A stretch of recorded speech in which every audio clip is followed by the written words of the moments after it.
Hola, el contenido de este micro es concerniente a la selección y delimitación de la temática que identificará la investigación científica en las ciencias sociales.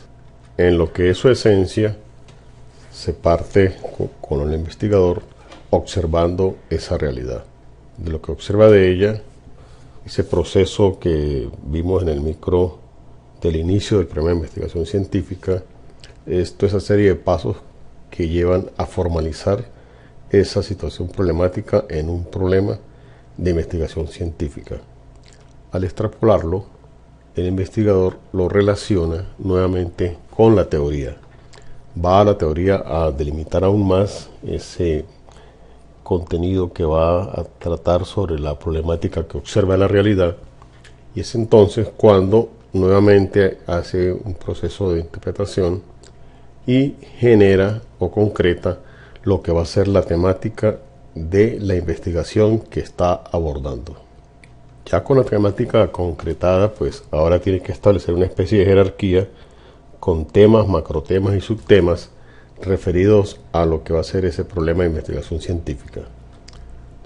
Ya con todo esto concretado, entonces se va a encontrar, o en general se va a tener una temática general, una temática central y una temática específica. La general pues es circundante a lo que es la temática central, es decir, envuelve todo ese contenido a nivel macro. La temática central está asociada directamente con lo que es el problema de investigación científica, es el tema álgido, el tema donde realmente se presenta ese problema. Y la temática específica son subtemas que están inscritos o subtemas que de alguna manera clarifican lo que es la temática central. Esto va a depender, la estructuración que se haga, la jerarquía que se haga de esa temática, va a depender de la forma en que el investigador conciba o esté concibiendo la realidad, que puede ser de cualquiera de las tres formas indicadas por los paradigmas de investigación científica.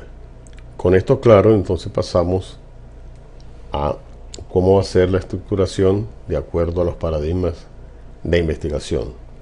En primer lugar, si se concibe la realidad como medible, pues se va a tener un sustento teórico, habrá una temática general, que es ese ámbito macro, el más grande, que es el que soporta el tema en el que se circunscribe el problema.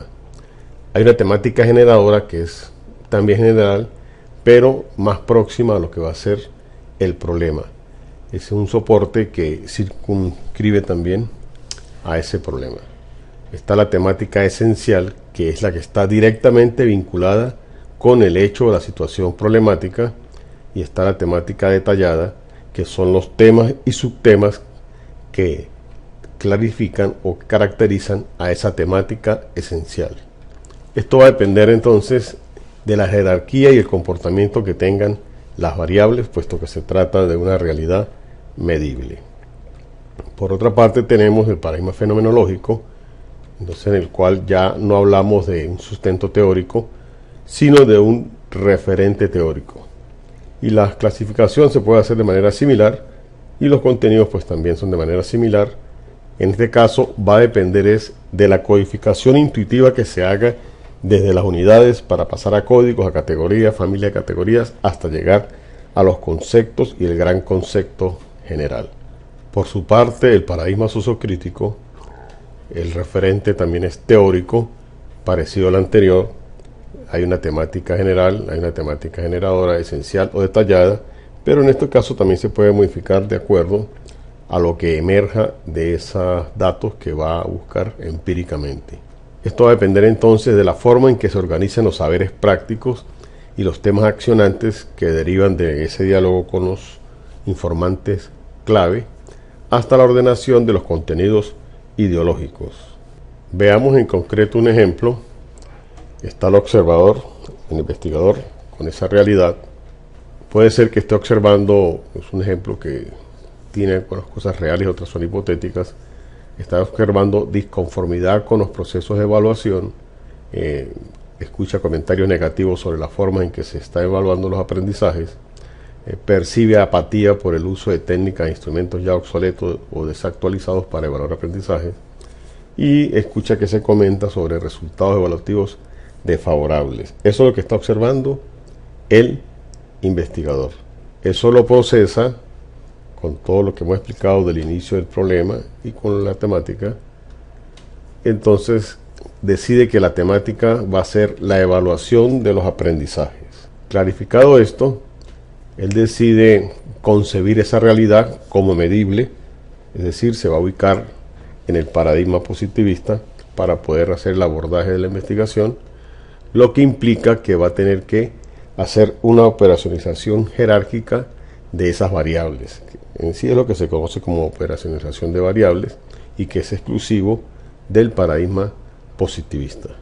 Entonces acá, como final, esa temática va a quedar delimitada como el ámbito general, como la temática general. Vamos a tener la evaluación educativa, que ese es el ámbito teórico mayor, como temática generadora, la evaluación de los aprendizajes, y como temática esencial, es decir, donde se percibe realmente la situación problemática, la vamos a llamar estrategias para evaluar aprendizajes. Y de lo que se deriva de ella, es decir, la temática ya más concreta, más específica, van a ser las tácticas tradicionales y las tácticas innovadoras para evaluar aprendizajes. Repito, esto se puede hacer en el paradigma positivista porque concibe la realidad medible. Para el caso de los otros paradigmas, la primera parte, los primeros pasos es idéntico. También vamos a asumir como la temática de la evaluación de los aprendizajes, pero en este caso el investigador va a concebir la realidad como interpretable. Eso implica que debe aplicar los instrumentos, debe contar con información para que a partir del procesamiento de esa información pueda inducir a partir de las unidades llegar hasta los conceptos. Recuerden que es un proceso inductivo.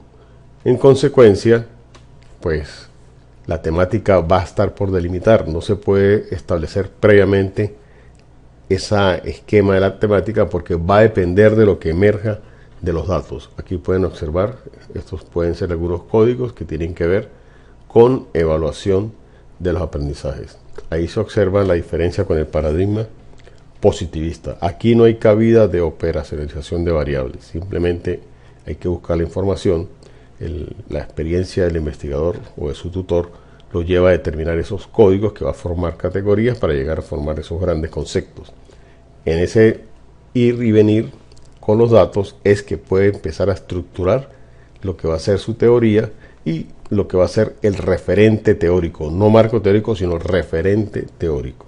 Y para el caso del tercer paradigma, igualmente, seguimos con el mismo ejemplo, con la evaluación de los aprendizajes, pero en este caso el investigador va a concebir la realidad como transformable, es decir, se va a producir un conocimiento que a la postre va a inducir en los participantes a algún cambio, alguna transformación.